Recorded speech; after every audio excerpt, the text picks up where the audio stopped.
Baby. Anyway, what's up, people of the world? It's me again, Alex Wimmer, aka AP3 Jumped, and welcome to another Loud House episode review. Today I'm reviewing quite an reviewing quite a bit of an old episode now. Today I'm reviewing let me drink some. Okay, that's good dark soda, and my PS4 controller just died. Yay! I swear none of that was scripted, especially my controller dying. But anyway, today I'm reviewing the episode Feast or Family. This episode is about Luann and Lynn Sr. And let me start from the beginning. This episode, it's about let me see what the hold on. This is all. Most of these reviews are impromptu, but I try to make the best of it. And anyway, let's start from the beginning, as Dr. Wolf used to say. So when Luann must enroll in a culinary class, her dad uses it to share his passion for cooking with one of his kids. So yeah, the situation is Luann enrolls into a cooking class as an elective, and because yeah, I remember how that process was trying to find electives like a long freaking time ago. But yeah, and what was I saying? Anyway, and Lynn Senior sees this as an opportunity to share one of his passions with his kids, which is actually something he's actually never done this before.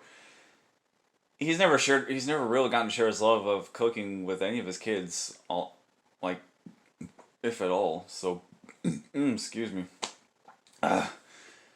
So,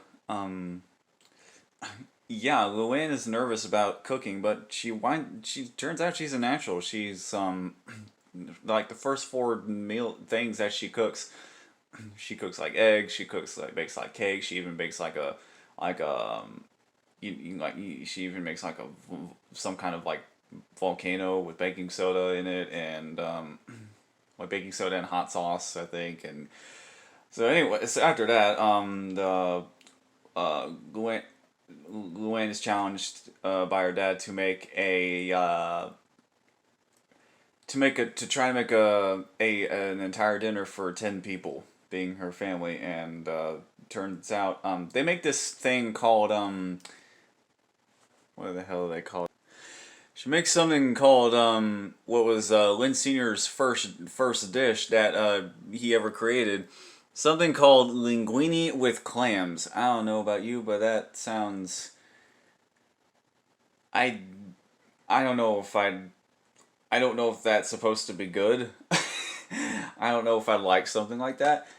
So that sounds kind of disgusting to me, to be honest with you. Again, I don't even know if that's even. I don't even know if people eat some. I don't even know if people eat stuff like that and like it. So but then again, I used to watch Bizarre Foods with Andrew Zimmerman years and years ago. So like, um, I've seen weirder food. I've seen weirder meals in my lifetime from watching that show, and so anyway, the Gwen's full course meal is a success, and so she winds up really liking cooking. But unfortunately, Lynn Senior, he kind of takes this too far, and what I mean by that is, well, she Luann, she winds up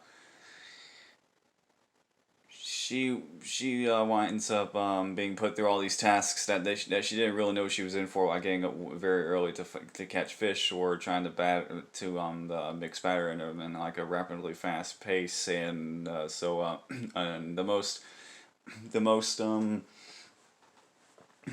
annoying thing, I think, is the most annoying thing that Lincier was trying to do was trying to get Luann to inherit the restaurant, which at first Luann didn't mind wanting to do, but then Lincier just got so persistent about it, and he was so freaking insistent for like the next like 5 or 6 minutes, trying to trying trying to get her to try to do that. And at one point, Mr. Coconuts goes missing. Luann's beloved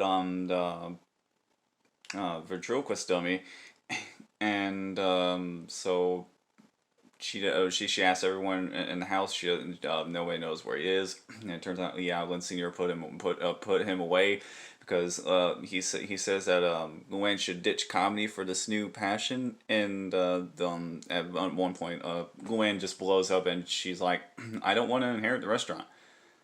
I because I don't know, she realized she was in too deep at that point, and so later on, Lynn Senior apologizes for trying to make this whole experience a little bit too like he apologizes for like trying to put um way too much on her plate.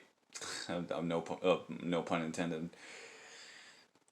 But yeah, he was just putting way too much pressure on her, and he recognized that, and he apologized, and Luann accepts his apology, and from now on, every time they cook, every day they had said that every time they cook together, that they want to try to make try to just have fun cooking, and have that be the only focus whenever they cook together, and they just try to have fun with it, and so that's really how the episode ends.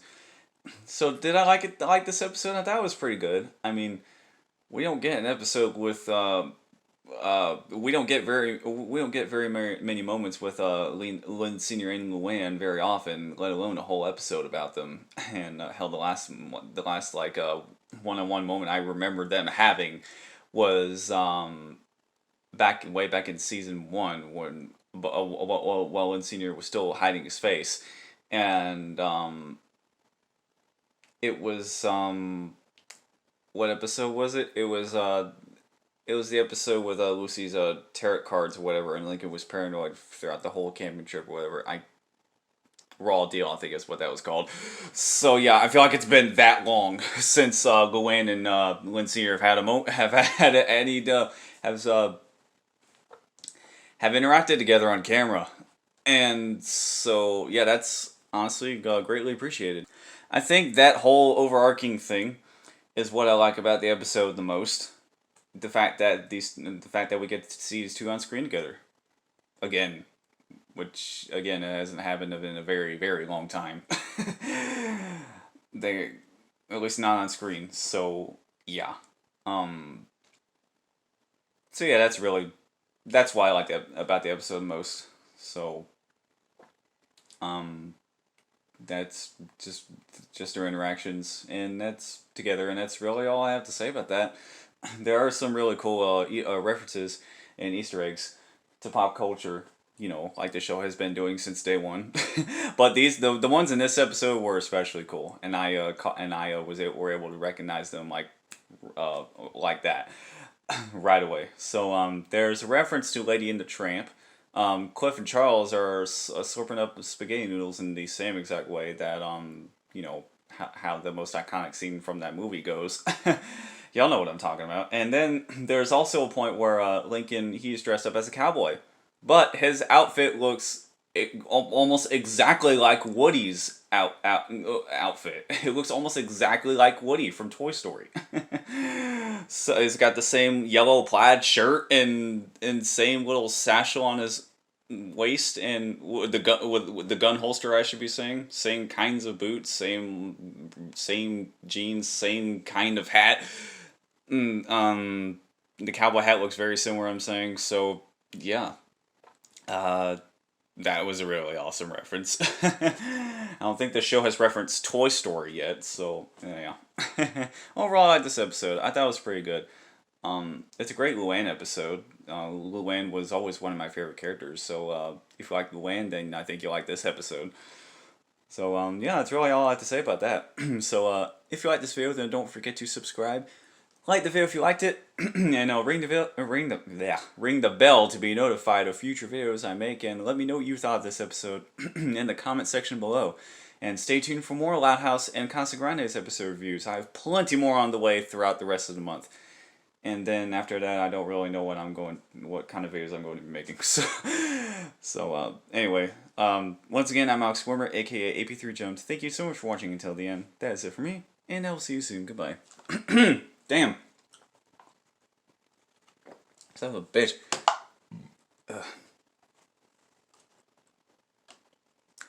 Cause yeah, I still got my work cut out for me. A lot of episodes still. I'm catching up slowly but surely. But it's still a lot. So yeah, I still got some work to do.